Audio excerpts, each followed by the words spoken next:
आइए आज की कक्षा प्रारंभ करते हैं। मंगलाचरण के लिए अपने दोनों हाथ जोड़ लें। ओम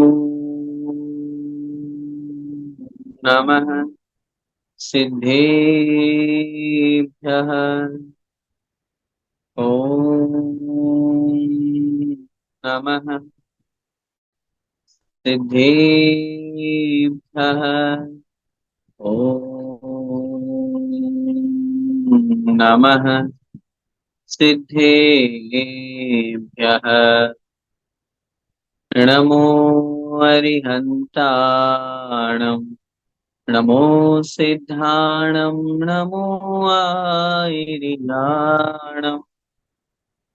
नमो वज्रायाणं नमो लोये सव्यसाहुणम्।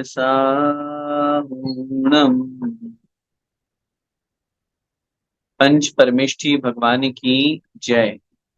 द्वादशांगमयी जिनवाणी माता की जय। चारित्र चक्रवर्ती एक शास्त्री शांति सागर जी महामुनिराज की जय। संत शिरोमणि आचार्य भगवंत एक श्री विद्यासागर जी महामुनिराज की जय। अभिनवाचार्य श्री समय सागर जी महाराज की जय। परम पूज्य गुरुदेव निर्यापक श्रवण मुनि पुंगव सुधा सागर जी महाराज की जय। अढ़ाई द्वीपस्थ समस्त महामुनिराजों की जय। श्रवण संस्कृति सिद्धांत प्रवेशिका भाग 3 का हम सभी स्वाध्याय कर रहे हैं और पंच परमेष्ठी भगवान के मूल गुणों को जानने के बाद में हमारी आत्मा के साथ में जो अनादिकालीन व्यवस्था कर्मों की जुड़ी हुई है, जिसके कारण से हम संसार में निरंतर परिभ्रमण करते हैं, जिन कर्मों की वजह से हमारा यह संसार निरंतर बढ़ रहा है, वो कर्म किसे कहते हैं, कितने प्रकार के होते हैं, यह विषय हम समझ रहे हैं। पिछली कक्षा में हमने वेदनीय कर्म के बारे में समझा था और उससे पहले ज्ञानावरण और दर्शनावरण कर्म। संसार में जहां 5 प्रकार के भावों की चर्चा आचार्यों ने शास्त्रों में की है, औपशमिक, क्षायिक, क्षायोपशमिक, औदैक और पारिणामिक। इन 5 भावों में जीव में पांचों भाव पाए जाते हैं, लेकिन पुद्गल में मात्र 2 ही भाव पाए जाते हैं, औदैक और पारिणामिक। और शेष 4 द्रव्यों में धर्म, अधर्म, आकाश और काल में मात्र एक भाव पारिणामिक भाव पाया जाता है। मेरा इन भावों को कहने का उद्देश्य ये है कि जीव के साथ साथ औदैक भाव पुद्गल में भी पाया जाता है और पुद्गल की कार्मण वर्गणाओं में ऐसे सामर्थ्य और ऐसी शक्ति हुआ करती है कि वह उस आत्मा को अपने अनुसार परिणमा लेती है। जैसे मैंने पहले भी कहा था, अगर हमें ज्ञान की कमजोरी है, अगर हमें पूर्ण ज्ञान प्रकट नहीं हो पा रहा, अनंत ज्ञान अभी नहीं प्राप्त हुआ, कारण है हमारे ज्ञानावरण कर्म का उदय। 12वें गुण स्थान तक इसीलिए अज्ञान रूप अवस्था कही गई है। अगर हमें सुख दुख हो रहा है, ये सुख दुख भी कर्म के अधीन है। आज अगर हमें कोई वस्तु मिल रही है जो हम चाहते हैं, हमारे पुण्य कर्म का उदय होगा, साता वेदनी का उदय होगा, तो मिलेगी वो वस्तुएं, अन्यथा नहीं मिलने वाली। हमें कोई दुख हो रहा है, हमारे असाता का उदय है, हमें पीड़ा होगी, तभी हमें दुख होगा। बिना असाता वेदनीय अथवा पाप कर्म के उदय के बिना हम दुखी नहीं हो सकते। आचार्य भगवान समंत भद्र स्वामी महाराज ने रत्नगंडक शाहुकाचार्य में जहां निकांक्षित अंग की परिभाषा दी, वहां उन्होंने लिखा, सांसारिक सुख की इच्छा मत करो, क्योंकि सांसारिक सुख कर्म परवशे शांति दुखे रंत ऋतोदय पाप बीजे सुखे नास्ता श्रद्धा ना कांक्षणा स्मृता। क्योंकि सांसारिक सुख जो है वो कर्म परवशे, पहला ही विशेषण दे दिया, कर्मों से पराधीन है, कर्मों से जकड़ा हुआ है, कर्मों से युक्त है। कर्म का उदय होगा तो सुख मिलेगा, कर्म का उदय नहीं होगा तो सुख नहीं मिलने वाला। ऐसी व्यवस्था के साथ में विचार हमको ये करना है कि कर्मों में भी औदई की शक्ति है, कर्मों में भी ऐसी पावर है जिससे आत्मा को वह अपने अनुसार अनुसार परिणमा ले।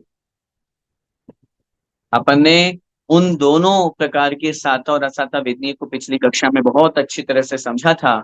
और उस वेदनीय कर्म को समझ करके सबसे महत्वपूर्ण बात जो पिछली कक्षा थी, ये हमारे जीवन को परिवर्तन करने वाली थी। हम अपने जीवन में सुख चाहते हैं, तो सुख के क्या उपाय हैं?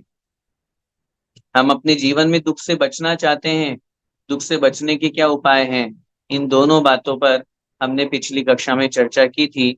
बहुत अच्छा अपना सेशन रहा था। और निश्चित रूप से जिनवाणी है ही इतनी अच्छी जिसको सुनने और पढ़ने में बड़ा आनंद आता है। चाहे वह साता वेदनी के आश्रय के कारणों के निमित्त में दान देना हो, अथवा पात्र की सेवा करनी हो, वैयावृत्ति करनी हो, पूजा आदि करनी हो, उनके प्रति वात्सल्य भाव रखना हो, धर्म की प्रभावना, जैसे बने तैसे, ये सब हमारी साता वेदनी कर्म के आश्रय के कारण हैं, जिससे निरंतर हमारे साता वेदनी का आश्रय होता है। और जब साता वेदनी का उदय आता है तो हमें सुख रूप सामग्री प्राप्त होती है। इन सब विषयों को जानने के बाद अब क्रम के अंतर्गत चौथा कर्म जो मोहनी कर्म है, आइए हम उसे देखते हैं। मोहनी कर्म किसे कहते हैं, इसका क्या काम होता है, और इस कर्म के आश्रय के कारण क्या है? देखिए पेज नंबर 9 पे 4th नंबर का पॉइंट, मोहनीय कर्म। जो कर्म आत्मा के सम्यक्त्व और चारित्र गुण का घात करता है, अथवा जिसके उदय से यह जीव स्वभाव को भूलकर अपने से जुदा पर वस्तुओं में लुभा जाता है, उसे मोहनीय कर्म कहते हैं। सबसे पहली परिभाषा या पहली लाइन क्या कह रहे हैं? जो कर्म आत्मा के सम्यक्त्व और चारित्र गुण का घात करता है। जैसा कि अन्य गुणों की हमने चर्चा की पिछले कर्म के अंतर्गत वेदनी में अपन ने पढ़ा था, जो आत्मा के अव्याभात सुख, जो आत्मा का स्वभाव है, उसका जो घात करता है। ज्ञानावरण में अपन ने पढ़ा जो आत्मा का अनंत ज्ञान स्वभाव का घात करता है। दर्शनावरण में हमने पढ़ा जो आत्मा के स्वभाव रूप अनंत दर्शन का घात करता है। ऐसे ही मोहनीय कर्म का जो नष्ट होने पर जो आत्मा का स्वाभाविक गुण है, उसका नाम है सम्यक्त और चारित्र। क्षायिक सम्यक्त और क्षायिक चारित्र जिसे हम कहते हैं, जो सिद्धों में होता है। ये आत्मा का स्वभाव है सम्यक दर्शन। सम्यक दर्शन माने आत्म तत्व पर श्रद्धान। वो तो सामने तत्वार्थ श्रद्धान कहो या देव शास्त्र गुरु पर श्रद्धान कहो, आत्म तत्व पर श्रद्धान, सब एकार्थवाची है, वही उसी ट्रैक पर ले जाने वाले हैं।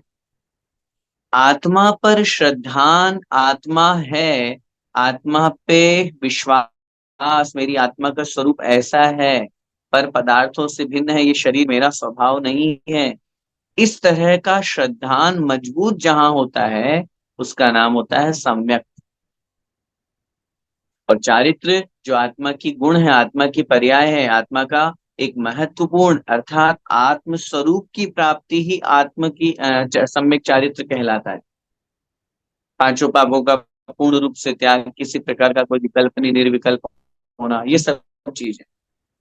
अब मोहनीय कर्म एक ऐसा कर्म है जो इन दो गुणों का घात करता है।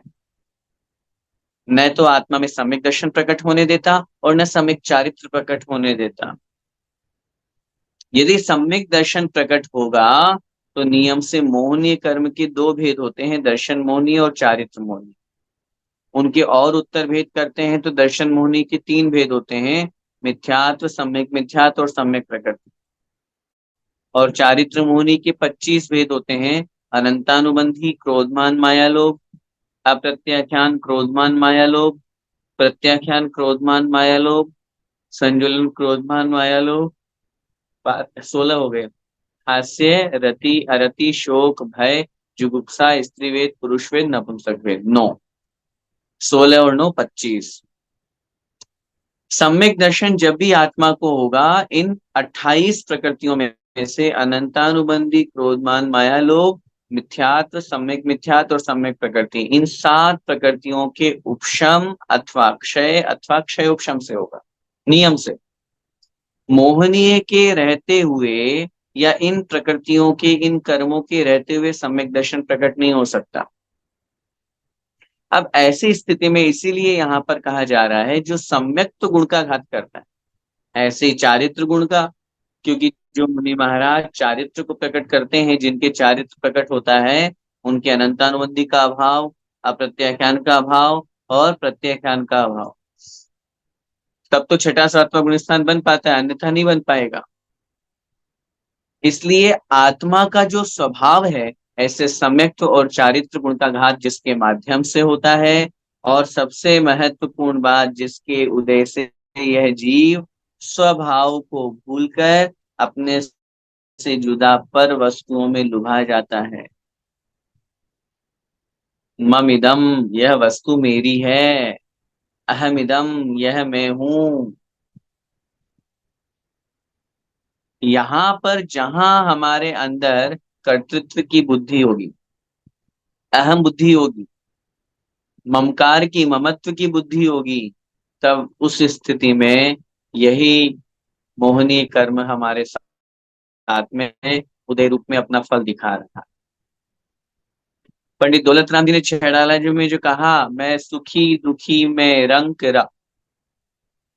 मेरे धन ग्रह गोधन प्रभाव, मेरे सुततिय में सबल दीन, बेरूप सुभग मूरख प्रवीण।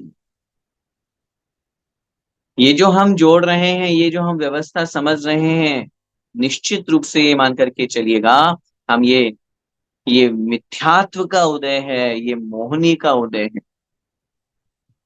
अगर ये वस्तु मेरी है, पर वस्तुओं को हम अपना मान रहे हैं, हाँ, ये निश्चित रूप से मान करके चलिएगा, चाहे भले ही वो हमारा घर है, रुपया पैसा स्त्री पुत्र मकान धन संपत्ति वैभव, इन सबको हम अपना माने बैठे हैं, इसका नाम है मोहनीय कर्म। मोहिनी के उदय के कारण में ही इनमें हमारा ममत्व भाव है, मोहिनी के उदय के कारण ही हम इनको अपना मान रहे हैं। मोहिनी के उदय के कारण ये दूर चले जाते हैं, नुकसान लग गया, कुछ हो गया, रोना शुरू, दुखी परेशान। ये कौन करा रहा है? ये मोहिनी कर्म करा रहा है। आपस में एक दूसरे से जो पर वस्तुओं से जो लगाव हो रहा है, जो मोह हो रहा है, जो प्रेम हो रहा है, ये मोहिनी कर्म। आत्म स्वभाव को भूलकर, सबसे महत्वपूर्ण बात, आत्मा का स्वभाव क्या है, आत्मा का कौन है, चिंतन करने की आवश्यकता है। 12 भावनाओं में भी अपन पढ़ के आए हैं। हम जब इस संसार में जन्म लिए थे, उससे पूर्व मेरा यहाँ कौन था? कौन आया मेरे साथ में? क्या रुपया पैसा धन संपत्ति में लेकर आया? क्या जिनको मैं अपना मान रहा हूँ, माता पिता स्त्री पुत्र मकान, ये सब मेरे साथ में थे? कुछ नहीं था, कुछ नहीं था। अकेला ही आया था और अकेला ही जाऊंगा, ये धारणा जिसकी हो जाएगी, इसका मतलब उसने मोहनीय को परास्त कर दिया। और जब तक हम और आप इस संसार में भटक रहे हैं, इन सबको अपना मान रहे हैं, इन सब में राग द्वेष करते हैं, इन सब में सुख दुख की परिकल्पना करते हैं, वहां तक हमेशा नियम से मोहनी का उदय है। तब तो हमें पर वस्तु लुभा रही है। अब यही यही बात समझिए ना, मुनि महाराज के साथ में क्या होता है। उदाहरण आचार्य श्री लगा लो। हम आचार्य श्री के भी तो गृहस्थ में जब वो थे, तब माता पिता भाई बहन सब कुछ था, धन संपत्ति वैभव खेत खलियान मकान सब कुछ था, लेकिन उन्होंने उन सब में आकर्षित नहीं होते हुए आत्म तत्व के कल्याण की ओर बढ़ गए, और उनको उन्होंने छोड़ दिया। इसका मतलब उन्होंने मोहिनी को जीत लिया, मोहनीय को जीत लिया। और देखिए, उस निरीह वृत्ति को जब पूरे जीवन भर रहे, करोड़ों अरबों रुपए लोग दान करने के लिए तैयार हैं, लेकिन एक पैसे की एक ढेले भर भी, एक पैसे की तरफ भी उनकी दृष्टि नहीं कि मेरे लिए मैं कुछ करूं, मेरे लिए कुछ मंगाऊं। बस अपना उठाए पिच्छी कमंडल और निकल पड़े। अरे और तो बात छोड़ो, धन संपत्ति, रुपए पैसे, जमीन जायदाद, मकान, स्त्री पुत्र आदि तो, माता पिता आदि तो, वो अंतिम क्षणों में अपने शिष्यों को, जिन्होंने जिनको तैयार किया, पाला पोसा बड़ा किया, दीक्षा दी, सब कुछ किया, उन अंतिम क्षणों में आचार्य श्री कह रहे हैं मैंने तो उनका भी त्याग कर दिया। वो मेरे नहीं है, वो मुझे अपना माने वो उनकी बात, मैं उनको अपना नहीं मानता हूँ। मैंने उनको दीक्षा दी, अरे नहीं मैं उनका स्वामी हूं, नहीं मैंने तो स्वामित्व बुद्धि का भी त्याग कर दिया। स्वामित्व बुद्धि, कर्तृत्व बुद्धि, भोक्तृत्व बुद्धि, तीनों बुद्धियों से मैं रहित हो गया हूँ, होना चाहता हूँ। ये भाव ऐसे महान साधक की जहां हो, समझना चाहिए उन्होंने मोहनीय को जीत लिया। क्योंकि इससे विपरीत जहां भाव होते हैं, जहां अपना माना जाता है, ये मेरा शिष्य, ये मेरा बेटा, ये मेरी पत्नी, ये मेरा पुत्र, ये मेरा मकान, धन संपत्ति, ये मेरे माता पिता, ये मेरी बहन, ये मेरापन जो है, ये मोहनी का कारण। दृष्टांत उदाहरण दे रहे हैं, जिस प्रकार शराब प्राणी को मदमोहक कर देती है, मदहोश कर देती है, उसी प्रकार मोहनीय कर्म आत्मा को मोहित कर देता है। इस कर्म के निमित्त से प्राणी पर पदार्थों में इष्ट और अनिष्ट की कल्पना करके इष्ट और अनिष्ट का आचरण करने लगता है। ये मेरे लिए प्रिय है, क्यों? मेरी बात मान रहा है, मेरे अनुसार चल रहा है, मैं जैसा कहता हूं वैसा ये फॉलो कर लेता है, इसलिए हम उन्हें अपना मान रहे हैं, इसलिए हम उन्हें अपना प्रिय मान रहे हैं। और इससे विपरीत जो हमारा कहना नहीं माने, जो हमारे अनुसार नहीं चले, वो हमारे लिए अनिष्ट हो गया। संसार की स्थिति तो देखिए, अभी किसी व्यक्ति को हम अपना मान रहे हैं, अपना मान रहे हैं, और थोड़ी देर बाद में ही वह व्यक्ति, यदि कदाचित उसने हमारी एक बात नहीं मानी या हमने उसकी एक बात नहीं मानी, तो तुरंत वो हमसे नाराज हो जाता है। ये मोह ही तो है जो इष्ट अनिष्ट की कल्पना कर रहा है। क्रोध मान माया लोभ आदि मोहनी कर्म की उदय से ही आते हैं। जैसे प्रकाश ने क्रोध किया, क्रोध में आकर जिनेश को मार दिया, विजय ने लोभ में आकर राजकुमार को लूट लिया। इसमें प्रकाश और विजय के मोहनी का उदय समझना चाहिए। हम जो गुस्सा कर रहे हैं, मैंने अभी कषाय गिना ही ना आपको, अगर हम मिथ्या देवी देवताओं की तरफ आकर्षित हो रहे हैं, उनकी पूजा अर्चना करते हैं, उनको मानते हैं, तो समझना चाहिए हमारे मिथ्यात्व का उदय है। हम क्रोध कर रहे हैं, हम गुस्सा कर रहे हैं, इसका मतलब हमारे क्रोध कषाय का उदय है। किसकी वजह से गुस्सा कर रहे हैं? मैंने अभी आपको उदाहरण दिया ना आचार्य श्री का। कभी उनको गुस्सा आया? कभी उन्होंने गुस्सा किया हमारे सामने? अपन ने देखा कभी गुस्सा करते थे वो?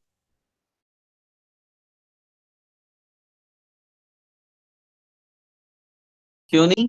कल्याण किया, इसलिए मोहनीय को जीता।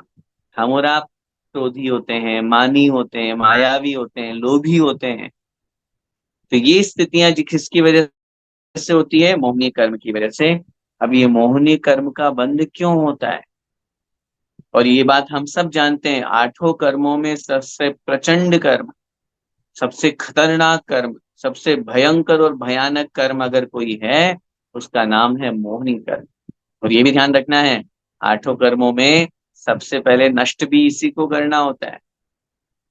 अगर आठों कर्मों का संहार करना हो, तो मोहनीय को पकड़ लीजिए, मोहनीय को नष्ट कर दीजिए। अगर मोहनीय जो राजा है उसको अगर अपन ने पकड़ लिया, सारी सेना है बाकी तो। जब राजा बंदी बना लिया जाता है तो सेना कुछ नहीं कर सकती। राजा को, मोहनी को नष्ट कर देंगे, तो फिर अन्य कर्म तो अपने आप नष्ट हो जाएंगे, नियम से हो जाएंगे।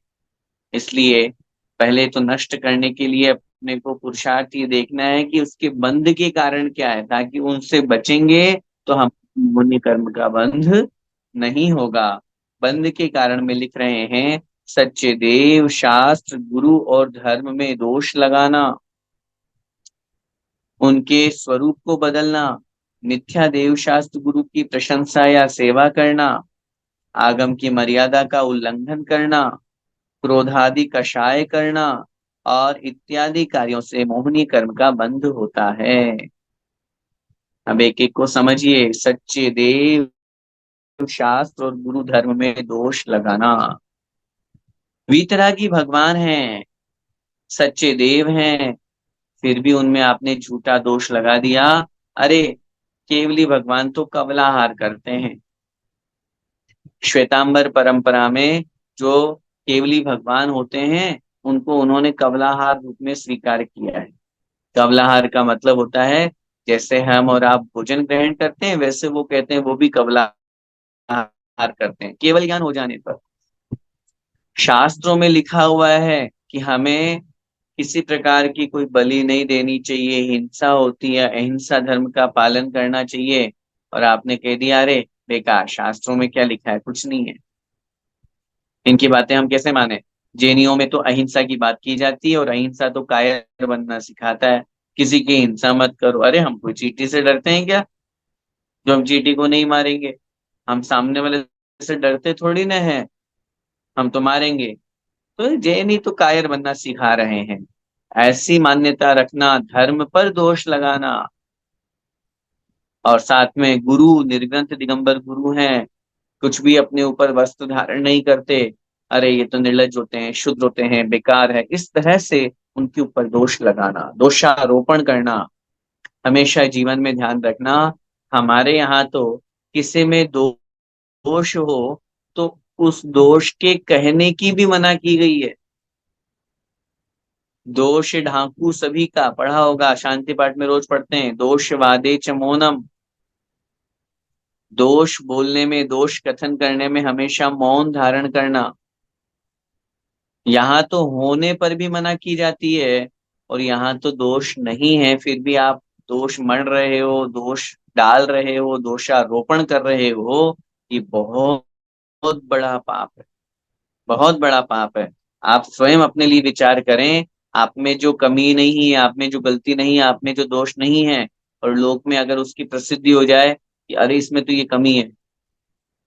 आप ड्रिंक नहीं करते हैं, और लोक में व्यवहार में सब लोग बोले नहीं नहीं वो तो ड्रिंक करता है, मेरे पास फोटो है, मेरे पास सबूत है। आप भले ही नहीं करते हैं, लेकिन लोक में कितनी निंदा होगी, आपको कैसा लगेगा।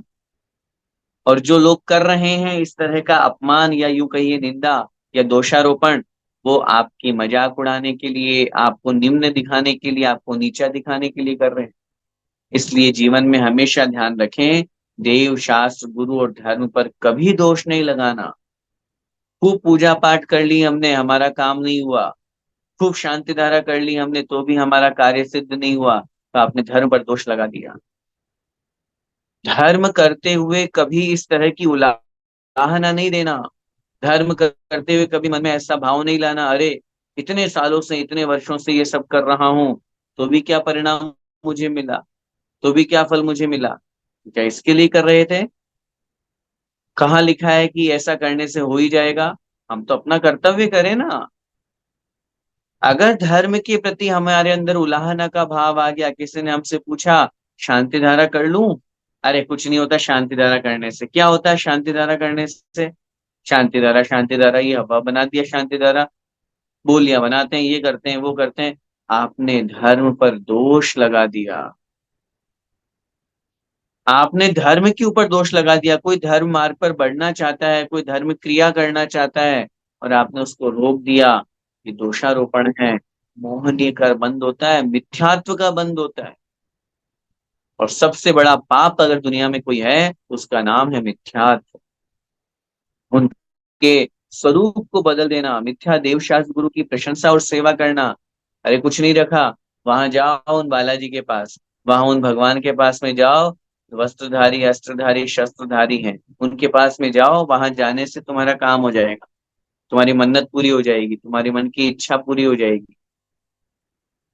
अपने दिगंबर वीतरागी जिनेन्द्र भगवान को छोड़ करके अन्य खोटे देव, शास्त्र, गुरु को मानना, मिथ्या देवी देवताओं की पूजा अर्चना करना, उनकी मान्यता बनाना। मैं फिर कह रहा हूं, कितने दिगंबर जैनी भाई हैं अपने, कितने जैनी भाई हैं दीपावली के दिन वीतरागी महावीर भगवान और गौतम स्वामी की पूजा करते हैं या नहीं करते, लेकिन वस्त्रधारी अन्य मिथ्या देवी देवताओं की पूजा अर्चना भी होती है, करते हैं, गलत है। कब तक मिथ्यात्व में फंसे रहेंगे? स्वरूप तो समझे, कहाँ वितरागी भगवान। तेजः स्फुरन् मणिषु याति यथा महत्वम, नैवं तु काच शकले किरणाकुलेपि। कहाँ स्फटिक मणि है और कहाँ कांच के टुकड़े हैं? जरा इस बात पर हम विचार तो करें। इसलिए इनकी प्रशंसा करना, इनकी सेवा करने से मिथ्यात्व का, मोहनीय का बंध होता है। आगम की मर्यादा का उल्लंघन करना, बहुत बार बहुत लोगों को देखा, शास्त्रों में क्या लिखा है और बोल क्या रहे हैं, पढ़ क्या रहे हैं, बता क्या रहे हैं, आगम के अनुसार ही प्रवर्तन नहीं हो रहा है। अगर नहीं आता है तो बिल्कुल स्पष्ट, मुझे इसका नॉलेज नहीं है, देख करके बताऊंगा। लेकिन आप गलत प्रवर्तन कर दे देंगे तो निश्चित रूप से मोहनीय मिथ्यात्व का बंध होता है। और चारित्र मोहने में लिखा, क्रोधादि कषायों को करना। हमारा पूरा दिन भर, हमारा जीवन इन्हीं कषायों को करने में निकल जाता है। कभी क्रोध, मान, माया, लोभ, चारों में से कोई ना कोई चलता ही रहता है। अपने जीवन के ऊपर आकलन करना है कि हमें कितना क्रोध आता है, क्यों आता है, हम क्यों कर रहे हैं गुस्सा। कभी तथ्य तक पहुंचने का प्रयास करें, कभी सत्यता तक पहुंचने की कोशिश करी हमने। सामने वाले ने अगर हमें कुछ गलत कह दिया है तो उसमें गलत क्या कहा उसने, उसने गलत क्या कहा? यदि मैं वैसा हूं तो वैसा ही कहेगा, और अगर वैसा नहीं हो तो उसके कहने से मैं थोड़ी ना बन जाऊंगा। क्रोध कषाय का उदय आने पर क्रोध आता है, लेकिन क्रोध करना तो हमारे हाथ में है। निमित्त तो दुनिया में बहुत मिल जाएंगे, पार्शनाथ भगवान को भी मिले निमित्त तो कमठ जैसे जीव का, लेकिन 10 भवों तक उन्होंने उस क्रोध को अपने कंट्रोल में रखा। अंतिम जो 10वां भाव था पार्शनाथ भगवान का, उसमें तो हद कर दी उस कमठ ने, हद कर दी। मारने के लिए शिलाएं फेंक रहा है, मूसलाधार बारिश करा रहा है, सब कुछ कर रहा है। ऐसी स्थिति में गुस्सा आ ही जाता है, लेकिन फिर भी वो हमारे आदर्श, आदर्श भगवान, उन्होंने गुस्सा नहीं किया, उन्होंने रिप्लाई नहीं किया, उन्होंने प्रतिक्रिया नहीं की। चाहे बाहुबली भगवान हो, चाहे पार्श्वनाथ भगवान हो, चाहे हमारे दिगंबर मुनि महाराजों के ऊपर बहुत सारे उदाहरण। इसलिए अपने आप पर विचार करें, हमें क्रोध नहीं करना। ऐसे मान, माया, लोभ, पहले भी इन विषयों पर बहुत बार हम बोल चुके हैं, समझना है। इनके ऊपर कंट्रोल करना, पूर्ण रूप से हम नष्ट नहीं कर सकते, तो कम से कम इनको जितना हो सके कम करने का प्रयास करें। ये मोहनीय कर्म के बंध के कारण है। अगर अपन को मोहनीय कर्म से बचना है, मिथ्यात्व से बचना है, तो इन बंध के कारणों से बचने की आवश्यकता है। इनके विपरीत सच्चे देव शास्त्र गुरु पर सच्चा श्रद्धान हो, कषाय हमारे कंट्रोल में हो, कषायों पर संयम हो, और इसके साथ साथ जो सच्चे देव शास्त्र गुरु हैं, धर्म हैं, देव हैं, उनकी जय जयकार, उनका यथा योग्य सम्मान, और उनके अनुसार अपना जीवन प्रवर्तन, आगम के अनुसार, ये सब चीजें करने से हम मोहनीय से बच सकते। मोहनीय कर्म के बाद में अब अगला कर्म है आयु कर्म। किसे कहते हैं? आइए जरा देखते हैं। जो कर्म आत्मा को नारकी, तिर्यंच, मनुष्य और देव में से किसी एक के शरीर में रोके रखता है, अथवा जिस कर्म के उदय से जीव को किसी पर्याय में किसी निश्चित या नियत समय तक रहना पड़ता है, उसे आयु कर्म कहते हैं। क्या कह रहे हैं यहाँ पे? जिस कर्म के उदय से जीव को नरक, तिर्यंच, मनुष्य और देव, इन 4 पर्याय में से किसी भी एक पर्याय में रहना पड़ता हो। 4 आयु कर्म के 4 भेद हैं, नरकायु, तिर्यंचायु, मनुष्यायु और देवायु। गति के भी 4 भेद हैं। हमें गति और आयु में अंतर भी समझना है, आगे समझेंगे हम, क्योंकि गति तो नाम कर्म का एक भेद है, और आयु कर्म एक स्वतंत्र कर्म है, जिसके माध्यम से जीव को एक निश्चित समय तक उस पर्याय में रहना पड़ता है। उदाहरण से समझिए, जैसे हम अभी मनुष्य हैं, हमें कब तक इस मनुष्य पर्याय में रहना है, ये कौन निश्चित कर रहा है? हमारा मनुष्य आयु कर्म। सब जीवों के साथ में ये कर्म जुड़ा हुआ है। सब जीवों के साथ में, संसार में जितने भी जीव हैं सभी के साथ में आयु कर्म है। कौन किस पर्याय में कितने समय तक रहेगा यह निश्चित कौन कर रहा है? आयु कर्म। इस शरीर में मैं कब तक रहूंगा, मेरी आत्मा आयु कर्म के अनुसार जितनी मेरी आयु है उतने में रहूंगा। तो ये भी एक बंधन है। संसार से मोक्ष जाने के लिए आचार्य भगवंत लिखते हैं इस आयु कर्म का भी नाश करना पड़ता है। भले ही नरकों में सागरों की आयु मिलती है, स्वर्गों में भी सागरों की आयु मिलती है, बहुत लंबी, बहुत दीर्घ काल तक, लेकिन वो भी नष्ट तो होती है, वो भी समाप्त तो होती है, चाहे सुख रूप हो चाहे दुख रूप हो। चारों गतियों में जो शरीर हमको प्राप्त हुआ उस शरीर में निश्चित समय तक रहना पड़ेगा। ये बंधन है, और जब तक ये बंधन है तब तक मुक्ति नहीं है। बंधन से मुक्त होना ही मुक्ति है। दृष्टांत यहाँ पर दे रहे हैं, जिस प्रकार सांकल से बंधा हुआ या काठ में फंसा हुआ मनुष्य उसके न हटने तक दूसरी जगह नहीं जा सकता, उसी प्रकार आयु कर्म भी प्राणी को मनुष्य आदि के शरीर में रोके रखता है। जैसे किसी को बांध दिया, हाथ पैर बांध दिया, वो नहीं जा सकता अपने इच्छित इच्छित स्थान पर। जब तक वो बंधा रहेगा तब तक वो नहीं जा पाएगा। ऐसे ही यह प्राणी, यह मनुष्य, यह जीव, कोई सा भी चारों गतियों में से मनुष्य आदि के शरीर को प्राप्त किया और उसमें से निश्चित समय तक रोके रहता है, वहीं रुका रहता है। जब तक एक शरीर की आयु पूरी नहीं हो जाती तब तक प्राणी दूसरे शरीर में नहीं जा सकता। हमारी अगली पर्याय कहाँ है? कहीं हो आप नया बंद करेंगे आयु कर्म का तो जा पाएंगे। और दूसरी बात, सबसे महत्वपूर्ण बात, जब तक ये समाप्त नहीं होगी तो कैसे जाएंगे आगे? जैसे हमारा जीव मनुष्य शरीर में रुका हुआ है, हमारी आत्मा, हमारा जीव मनुष्य शरीर में रुका हुआ है, और गाय का जीव तिर्यंच के शरीर में रुका हुआ है। इससे हमारे और गाय के क्रमशः मनुष्य और तिर्यंच आयु का कर्म का उदय समझना चाहिए।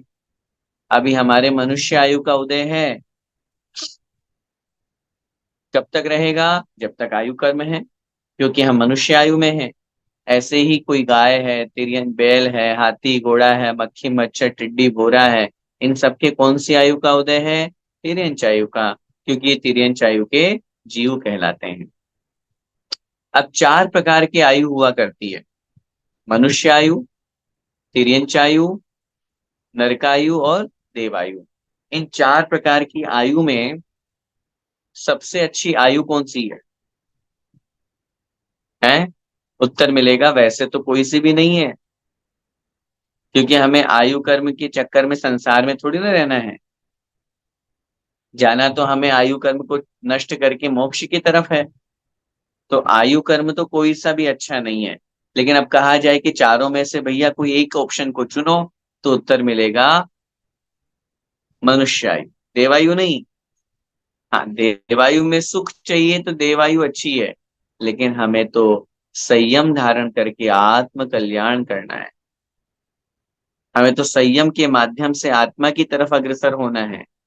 इसलिए मनुष्य पर्याय में ही संयम संभव है, मनुष्य पर्याय से ही मुक्ति संभव है। इस अपेक्षा से मनुष्य आयु को चारों आयु में श्रेष्ठ कहा जाता है।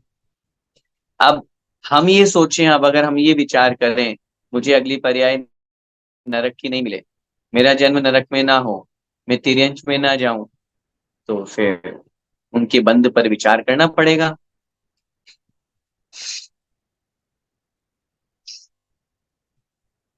फिर ये विचार करना पड़ेगा कि हम ऐसा क्या करें ताकि हमारा नरक गति में, नरक आयु में जन्म ना हो।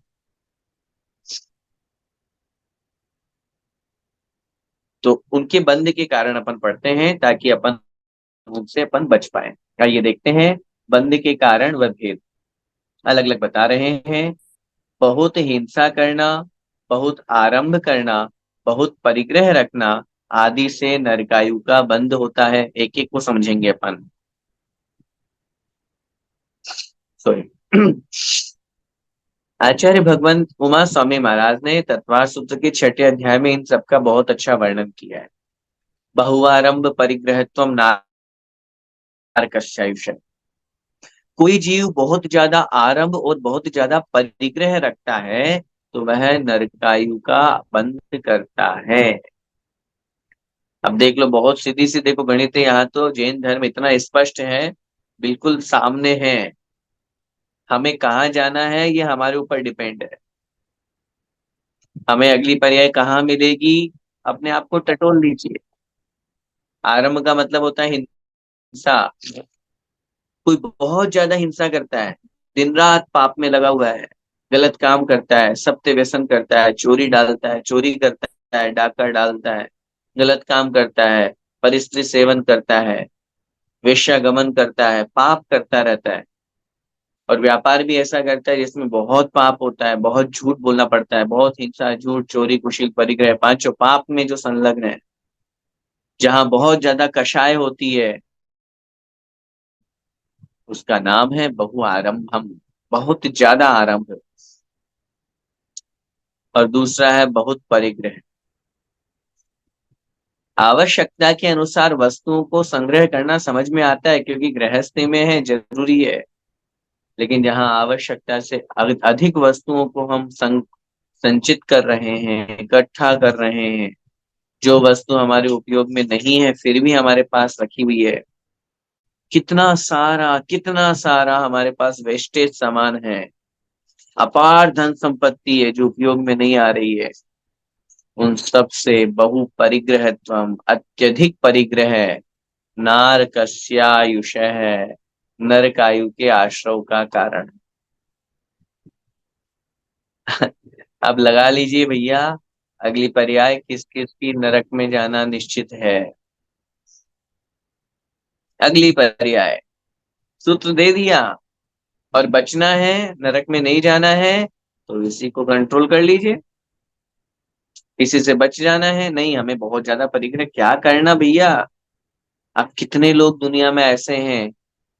अब आप बोलोगे अच्छा भैया ये ज्यादा परिग्रह वाला नरक में जाता है, तो फिर सबसे ज्यादा परिग्रह तो चक्रवर्ती के पास में था, भरत चक्रवर्ती के पास। और हमारे तो शांतिनाथ, कुंतनाथ और अरनाथ भगवान भी चक्रवर्ती हुए, लेकिन ये सब तो मोक्ष गए हैं, नरक में तो गए नहीं। उत्तर मिलेगा, इनके पास परिग्रह था, लेकिन इस परिग्रह को त्याग करके मुनि बन करके साधना की तो मोक्ष चले गए। अगर इस परिग्रह के साथ में मरण होता, इस परिग्रह से सहित होकर के मरण होता, तो नरका नारकस्य आयुष्य, तब तो जाने पड़ेगा क्योंकि बहुत ज्यादा परिग्रह है। इसलिए बार बार निवेदन किया जाता है, अपने परिग्रह को टटोलिए। पंडित ध्यानत राय जी ने रसलक्षण धर्म की पूजन में एक बहुत अच्छी लाइन लिखी है, बहुधन बुरा हूं भला कहिए लीन पर उपकार। बहुधन बुरा है, अत्यधिक धन होना बहुत बुरी बात है, पाप है, परिग्रह पाप है। लेकिन भला कहिए, हम उस धन को भी भला अच्छा कह सकते हैं। कब? लीन पर उपकार सो, यदि वही धन परोपकार में लग जाए, यदि वही धन दान में लग जाए, यदि वही धन दूसरों की सेवा में लग जाए। इसलिए नरक से बचना है, नरकायु से, तो बहुत आरंभ और बहुत परिग्रह से बचना। अगले आगे लिख रहे हैं, मायाचारी करने से तिर्यंचायु का बंध होता है। अब तिर्यंचायु में कौन जाता है? जो छल कपट, मायाचारी, गलत काम करता है, धोखा, फरेब, है, कालाबाजारी करना, रिश्वत लेना, चीटिंग करना, इस ऐसा करने से क्या होता है? तिर्यंचायु। चाहे धन संपत्ति के मामले में चीटिंग करो, चाहे परिवार में रिश्तेदारी में कोई चीटिंग करो, चाहे और अन्य किसी में। हाँ, परीक्षा में भी अगर हम नकल कर रहे हैं तो वह भी चीटिंग है। अगली पर्याय में हाथी घोड़ा मक्खी मच्छर टिड्डी घोड़ा बनना पड़ेगा। तिर्यन चायु के आश्रव के कारण में आचार्य भगवंत ने माया तेर्य ग्योनस से लिखा। मायाचारी कितनी बड़ी कषाय है, मायाचारी कितना बड़ा पाप है, इस बात से हम अंदाजा लगा सकते हैं। अगर हम किसी के साथ में चीटिंग कर रहे हैं, अगर हम किसी के साथ छल कपट धोखा कर रहे हैं, तो सावधान हो जाइए। अगली पर्याय हम क्रिंच में जाने की तैयारी कर रहे हैं।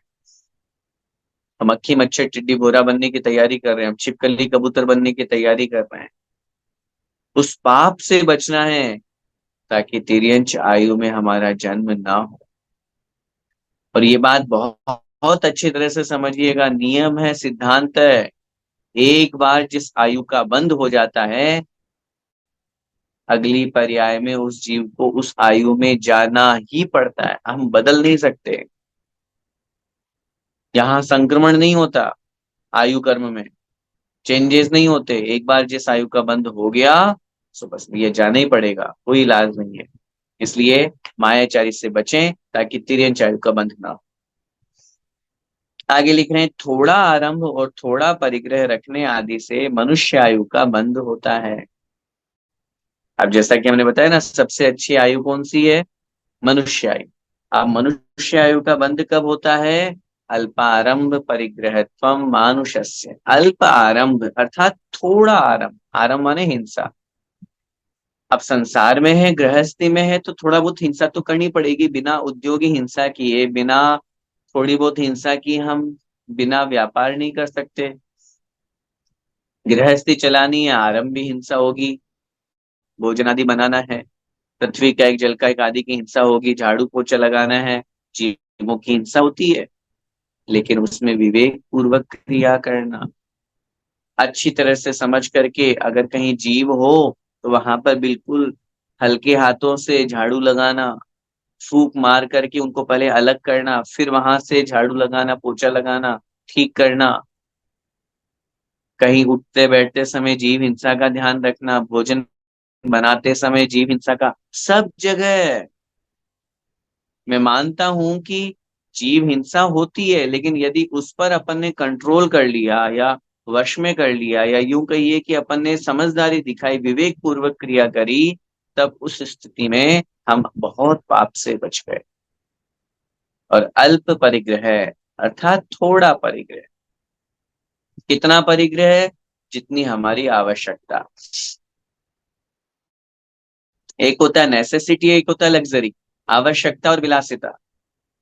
अगर हम अपना जीवन आवश्यकता में जीते हैं, हाँ हमें आवश्यकता है, एक घर में है, गाड़ी तो चाहिए ही चाहिए, ठीक है, ये आवश्यकता है। लेकिन नहीं, हमें तो यही गाड़ी चाहिए, हमें तो इस टाइप की चाहिए।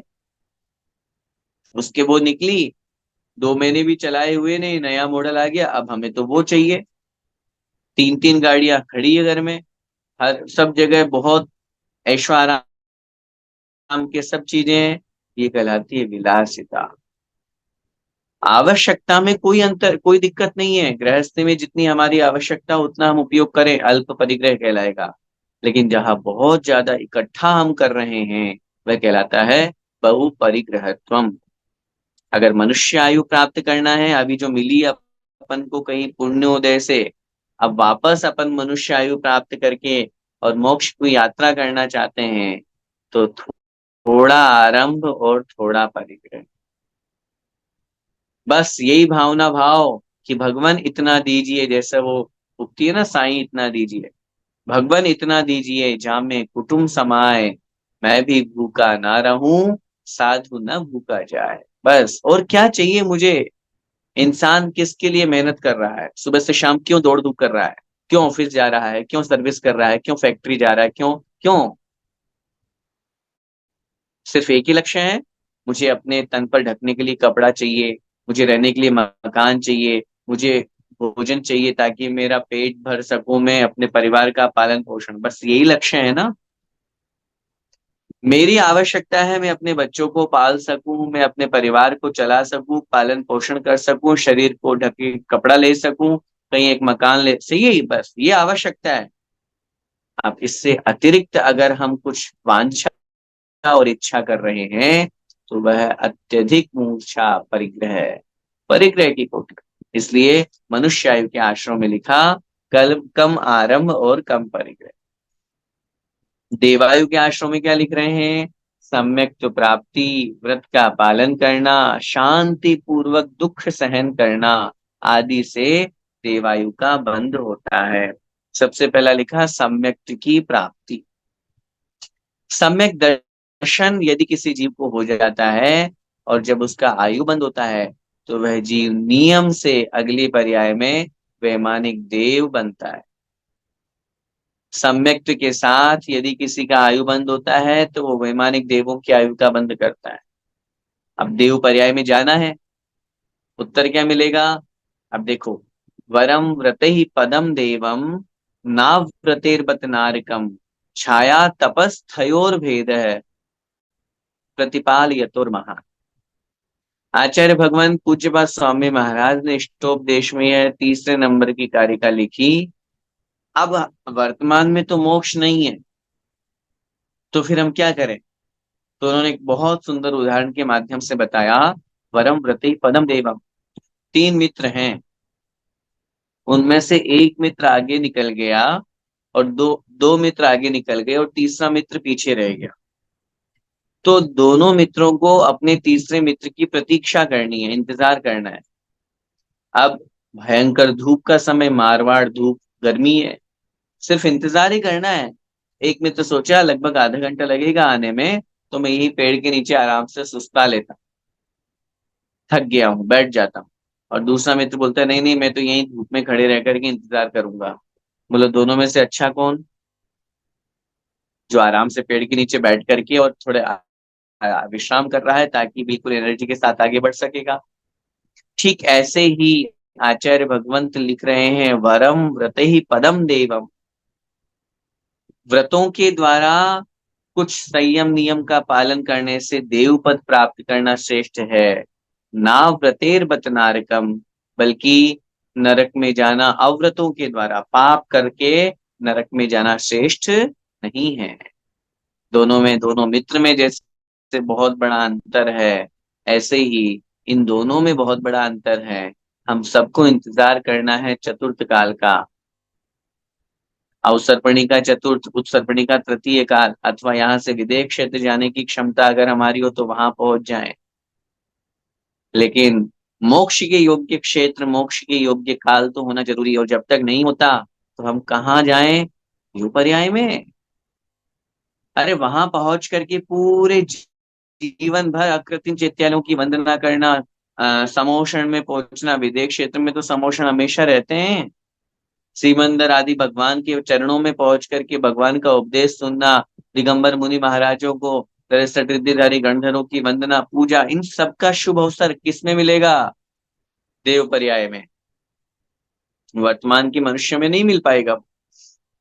तो इसलिए सम्यक और व्रत के पालन के माध्यम से देव पर्याय प्राप्त करना श्रेष्ठ है। आगे लिख रहे हैं, शांति पूर्वक दुख सहन करना, जिसे अकाम निर्जरा भी कहा जाता है, ये भी एक तरह से देवायु के आश्रय के कारण लिखे।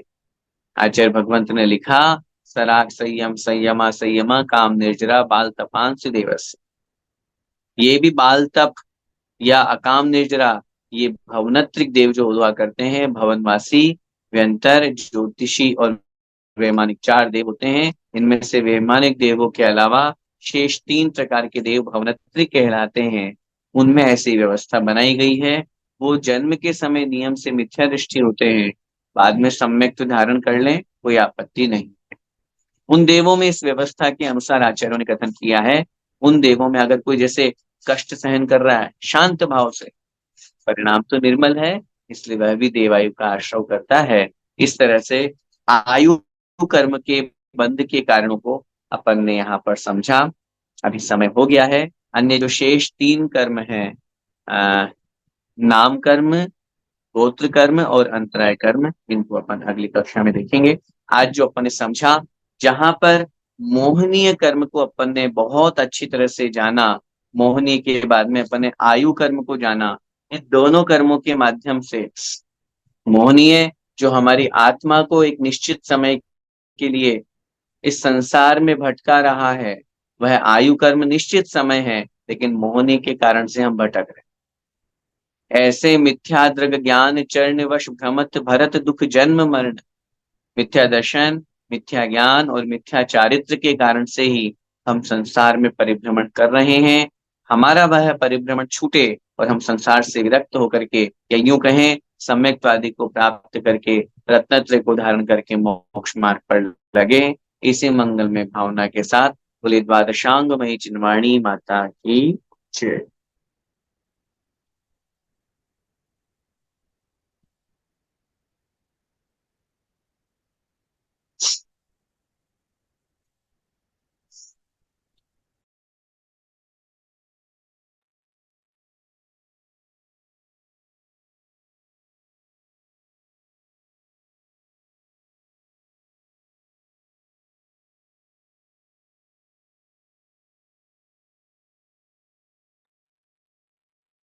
आइए अब इसी सेशन में जो हमारी क्विज है उसके रिजल्ट का अनाउंस और उनके क्वेश्चंस पे हम डिस्कस करें।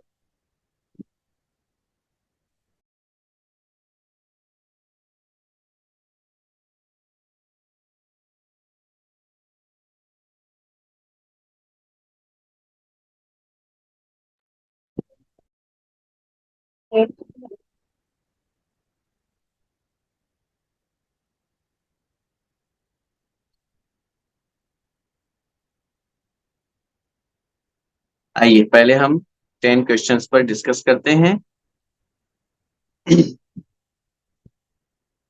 सबसे पहला प्रश्न हमारे सामने था, सुधर्माचार्य कब मोक्ष गए? ऑप्शन ए, पंचम काल के 18 वर्ष 4 माह होने के बाद, पंचम काल के 20 वर्ष 4 माह होने के बाद, अथवा पंचम काल के 19 वर्ष 2 माह होने के बाद। सही उत्तर है पंचम काल के 20 वर्ष 4 माह होने के बाद। सुधर्माचार्य जो है ये 3 अनुबद्ध केवलियों में अंतिम अनुबद्ध केवली हुए जो मथुरा जी से मोक्ष पधारे। गौतम स्वामी के बाद में सुधर्माचार्य और जम्बू स्वामी, क्षमा चाहता हूँ, दूसरे नंबर के ये अनुबद्ध केवली हुए जो पंचम काल प्रारंभ हो चुका था और 20 वर्ष 4 माह बाद वो मोक्ष पधारे। प्रश्न हमारे सामने ये हो सकता है कि पंचम काल में तो किसी को मोक्ष नहीं होता, लेकिन सिद्धांत और नियम यह कहता है कि चतुर्थ काल का जन्मा हुआ जीव पंचम काल में प्रारंभ में मोक्ष जा सकता है, इसलिए कोई आपत्ति। सेकंड क्वेश्चन, वे मुनि जो पूर्ण शुद्ध केवली हुए, नंदीमित्र जी, अपराजित और गोवर्धन जी। सेकंड ऑप्शन नंदीमित्र जी, समय सागर जी और सुधा सागर जी। और थर्ड ऑप्शन गोवर्धन जी, नंदीमित्र जी और तरुण सागर जी। राइट आंसर इज नंदीमित्र, अपराजित और गोवर्धन, जिन्हें 5 श्रुत केवली हमारे हुए। आचार्यों ने शास्त्रों में लिखा 3 अनुबद्ध केवली, 3 अनुबद्ध केवली के बाद में 5 अननुबद्ध केवली और फिर 5 श्रुत केवली हुए। अंतिम श्रुत केवली भद्रबाहु स्वामी महाराज हुए। तो इन श्रुत केवलियों में या पूर्ण श्रुत केवली शब्द का यहाँ प्रयोग किया है, इनमें इन 5 श्रुत केवलियों में विष्णु, अपराजित, नंदीमित्र, गोवर्धन और भद्रबाहु ये नाम होते हैं, प्राप्त होते हैं। तो 3 ऑप्शन में से यहाँ पर नंदीमित्र, अपराजित और गोवर्धन। और अगर कोई लिखना चाहे कि 5 श्रुत केवलियों में 3 तो ये और एक विष्णु और अंतिम श्रुत केवली भद्रबाहु स्वामी महाराज, इस तरह से समझना चाहिए। नेक्स्ट क्वेश्चन, वे मुनि महाराज जो 11 अंग और 10 पूर्व के धारी हुए। प्रथम ऑप्शन है बुद्धिलिंग मुनिराज, सेकंड जयपाल मुनिराज और तीसरे पांडु मुनिराज। राइट आंसर इज बुद्धिलिंग मुनिराज, जो 11 अंग और 10 पूर्व के धारी हुए। अगला प्रश्न, चतुर्थ काल के कितने वर्ष शेष बचने पर भगवान महावीर स्वामी का जन्म हुआ? प्रश्न जन्म का पूछ रहे हैं। पहला ऑप्शन 75 वर्ष 8 माह 15 दिन, 74 वर्ष 4 माह 15 दिन या 72 वर्ष 8 माह 15 दिन। सही उत्तर है 75 वर्ष 8 माह 15 दिन। हम जन्म की बात कर रहे हैं। भगवान महावीर स्वामी की आयु थी 72 वर्ष। आचार्यों ने लिखा है पंचम काल प्रारंभ होने के 3 वर्ष 8.5 माह पूर्व महावीर स्वामी को मोक्ष हो गया, या यूं कहें भगवान महावीर स्वामी के मोक्ष होने के बाद 3 वर्ष 8.5 माह बाद पंचम काल प्रारंभ हुआ। अब उस स्थिति में 3 वर्ष 8 माह और 15 दिन को उनकी 72 वर्ष की आयु में जोड़ेंगे तो 75 वर्ष 8 माह और 15 दिन हो जाएंगे। सही उत्तर है ए। नेक्स्ट, महावीर स्वामी ने किसकी पर्याय में कोटिशिला उठा ली थी? जो बहुत बाहुबल जिनमें होता है, तो त्रिपृष्ठ नारायण या सिंह की पर्याय या मुनि की पर्याय? सही उत्तर है त्रिपृष्ठ नारायण। आचार्यों ने शास्त्रों में लिखा, भगवान महावीर स्वामी के जो जीव हैं ये इस अवसर्पणी काल में प्रथम नारायण के रूप में हुए, जो तीसरे काल में हो गए थे, त्रिपृष्ठ नाम के नारायण हुए थे। तो उस नारायण की पर्याय में इन्होंने कोटिशिला उठा ली थी, अर्थात बाहुबल बहुत ज्यादा था। भगवान महावीर स्वामी एकमात्र ऐसे तीर्थंकर हुए जो पहले महापुरुष भी हुए और बाद में, या शलाका पुरुष भी हुए और बाद में खुद ही वही जीव तीर्थंकर बना। आगे, महावीर भगवान नेक्स्ट, भगवान आदिनाथ स्वामी के दीक्षोपवास कितने बतलाए गए हैं? षष्ठोपवास, पंचमोपवास अथवा इनमें से कोई नहीं? सही उत्तर है षष्ठोपवास। अर्थात जहां भगवान आदिनाथ स्वामी के दीक्षा के उपवास कहे गए हैं वहां 6 माह तक, दो अर्थ यहाँ षष्ठोपवास में लगाना चाहिए, क्योंकि जहाँ एक दिन में दो भोजन की या दो आहार की बेला कही जाती है, उस अपेक्षा से 3 दिन के उपवास को भी षष्ठोपवास कहा जाता है। लेकिन यहाँ भावार्थ में अपन को 6 माह का जो उनका नियम था, प्रतिमा योग धारण किया था उन्होंने, वो यहाँ ग्रहण करना है। आहार भले ही और 7 माह 10 दिन लग गए थे, नेक्स्ट 13 माह 10 दिन हो गए थे, लेकिन जो संकल्प उन्होंने लिया था वो 6 माह का लिया था। 7वां प्रश्न, भगवान अजितनाथ के पूर्व भाव का क्या नाम था? श्री विमल वाहन, श्री कमल वाहन, श्री शीतल वाहन? सही उत्तर है श्री विमल वाहन। 8वां प्रश्न, श्री पद्म प्रभु भगवान का कुमार काल कितने वर्ष का था? 7.5 लाख पूर्व का, 8.5 लाख वर्ष पूर्व का, या 8 लाख वर्ष पूर्व का? सही उत्तर है 7.5 लाख वर्ष पूर्व का, अर्थात पहला ऑप्शन। कुमार काल का मतलब होता है जब वो दीक्षा लेने से पूर्व का काल कुमार काल कहलाता है, जन्म से लेकर के दीक्षा से पूर्व तक का काल। 9वां प्रश्न, श्री नेमिनाथ भगवान का प्रथम आहार, नेमिनाथ भगवान को प्रथम आहार किसने दिया था? वरदत्त नाम के राजा ने, श्रेणिक नाम के राजा ने, या विजयदत्त नाम के राजा ने? सही उत्तर है वरदत्त नाम के राजा ने। लास्ट क्वेश्चन, श्री विमलनाथ भगवान की पूर्व की पर्याय का नाम क्या था? राजा पद्मसेन, राजा चंद्रसेन, या राजा विजयसेन? सही उत्तर है राजा पद्मसेन। ये विमलनाथ भगवान की पूर्व पर्याय का नाम था।